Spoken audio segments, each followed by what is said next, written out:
Günün nimet oldun az oldun.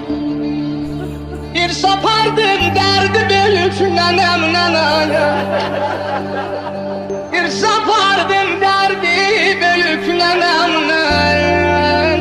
Işık günüm güneş yüzüm az oldu. Sana bir havalar.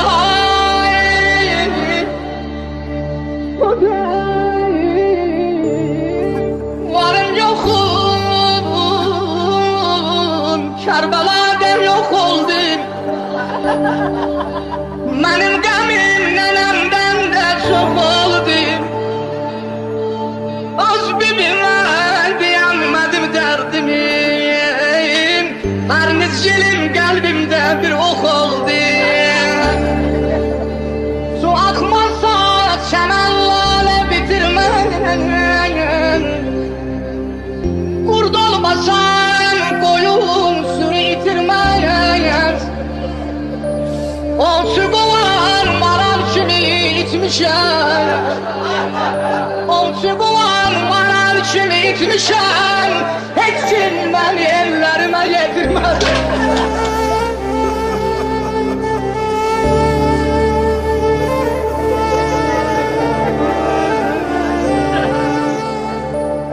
Dağlar kimi kalbim başı dumandı.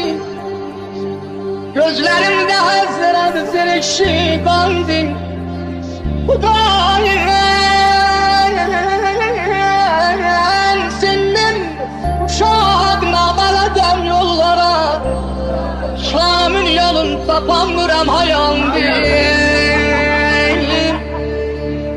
Su varsalar kunça toza bürünmez.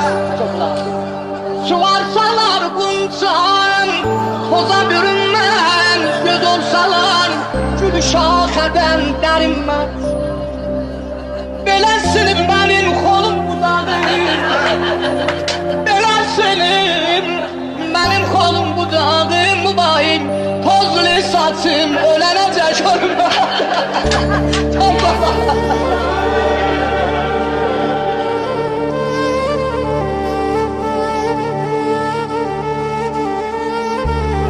Gele gele heyete gelen aşık olan sözü tehvil olan Hudayım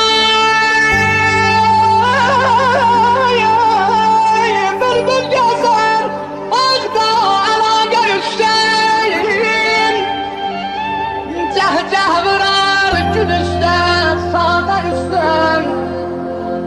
Koymadılar yol uzun yokşayan. Parpar olan gülün ağda üstten. Koymadı Ali Esker'imi okşayama. Koymadılar yol üstünü okşayan. Parpar olan gülün ağda üstten.